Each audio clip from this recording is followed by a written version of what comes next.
எல்லாருக்கும் நமஸ்காரம். இன்னைக்கு நம்ம விளாம்பழ பச்சடி பார்க்க போறோம். இதுதான் சீசன். வரலட்சுமி நோம்பு, விநாயகர் சதுர்த்தி, கோகுலாஷ்டமி இந்த சமயத்துலதான் இந்த பழம் வரும்.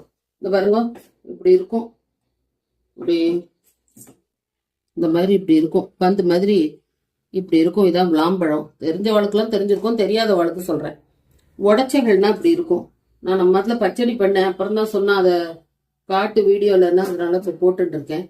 பாருங்க, உள்ளுக்குள்ள இந்த மாதிரி இருக்கும். இதுன்னா இப்படி இருந்ததுன்னா நல்ல பழம்னு அர்த்தம். இந்த கலர்ல இருக்கும். இதெல்லாம் கொஞ்சம் முக்கா பழம், பரவாயில்ல, இதை எடுத்துக்கலாம். இதுக்கு மேல காயா இருக்கிறதாக எடுத்துக்க கூடாது.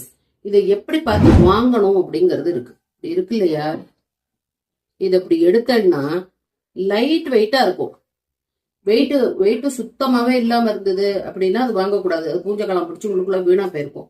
ரொம்ப வெயிட்டா வாங்கினேன்னா அது காயா இருக்கும், லாங்காயா இருக்கும். அது லைட் வெயிட்ல வாங்கினேன்னா அது கம்பல்சரியா நல்ல பழமா இருக்கும், ஒண்ணு கூட வேஸ்ட் ஆகாது.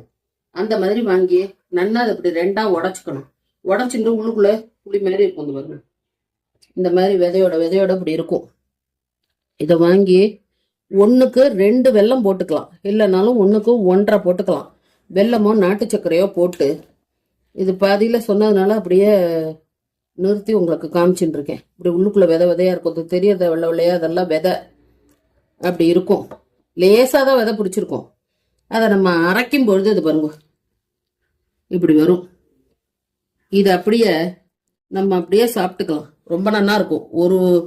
ஒரு கிண்ணம் விளாம்பழத்துக்கு 2 கிண்ணம் வெல்லம் போடணும்.